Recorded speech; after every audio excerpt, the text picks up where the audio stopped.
Joining us now, America First Policy Institute CEO and former Trump White House chief strategist, Brooke Rollins. Great to see you, Brooke. You know, Republicans have long been used to getting unending abuse from the media, but this is like beyond all of that. It is diabolical. It is absolutely the beginning of the end of our country if we don't stop it. You know, I was listening to your previous guest, and I think that Dagan's words of the hate cult that they have created. And when you look back in the years of Trump, Kathy Griffin, right, beheading a Trump on stage, one celebrity after another, not just the Democratic leaders, but the celebrities that are sort of the face of the Democratic Party, who are one after another calling for violence, calling for death, calling to, you know, kick him over a cliff, calling to behead him. This is the result of that years of inappropriate and unresponsible speech. And we're now getting to the point where it's almost an incitement. It is an incitement of violence. You combine that with the mental instability, I think, of some of our population, and who believe that they are being called to, again, to your point, save democracy. Here we are. We are at the absolute crux of the soul of this country, and the American people have a choice to make, and it seems to be very clear.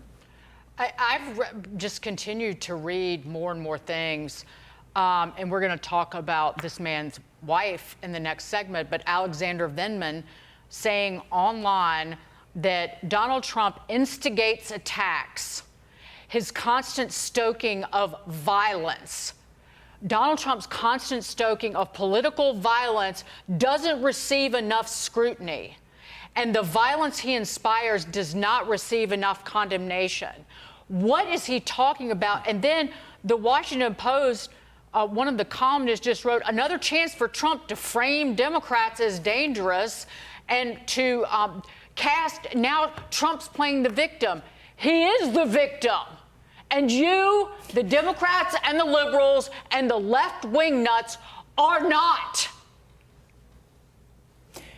It is absolutely insanity where we find ourselves today. I mean, the nominee, Kamala Harris, the Vice President of the United States, just 4 years ago, was asking people to give money to a fund to help get really violent people out of prison in Minnesota who were burning, who were murdering, who were creating great violence in the cities across this country.